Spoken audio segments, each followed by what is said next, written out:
आरभ PS बाचमा भालियागुड़ा और संलग्न ग्रामांचल एक स्वतंत्र एनडीपीएस विरोधी अभियान चलाई। बाचमा और भालियागुड़ा ग्राम मध्य जंगल एक घनिष्ठ संधान समय पुलिस दल गछलतार लुचाई रखा 7टी परित्यक्त प्लास्टिक जरी बैग उद्धार करते। अतिरिक्त तहसिलदार कम कार्यनिर्वाही मजिस्ट्रेट श्री राजेन्द्र प्रसाद भूया घटनास्थल पहुंचले और उपस्थित स्वाधीन साक्षी मान सम्मुख में बैग गुड़िक खोल से 75 किलोग्राम ओजन गंजेई गंजार फल और फूल उपर भाग थिबा जणा पड़ितला। बेआईन परिवहन पर अज्ञात व्यक्ति मानी चोरा सामग्री को लुचाई रखिथिबा संदेह करा जाउछि।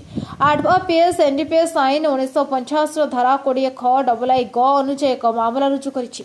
संपृक्त लोकों को चिन्हट और गिरफ करबा पई तदंत चलिछि। मु श्री प्रसन्न कुमार परिडा हड़वा थाना सब इन्स्पेक्टर भाव कार्यरत।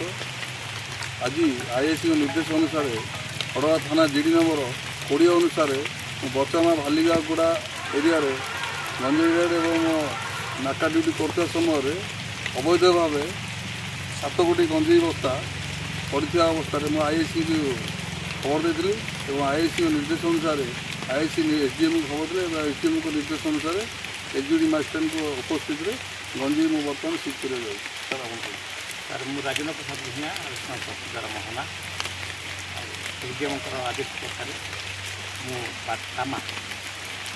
बाटामा एरिया गंजेई जबत होइथिबार आउ खबर पाइली फल को जाइली परिवार साथ थे अन्य भाई थे सम्मुख में सीज कर। गजपति जिलूर भास्कर सिंह रिपोर्ट नयवती टीवी।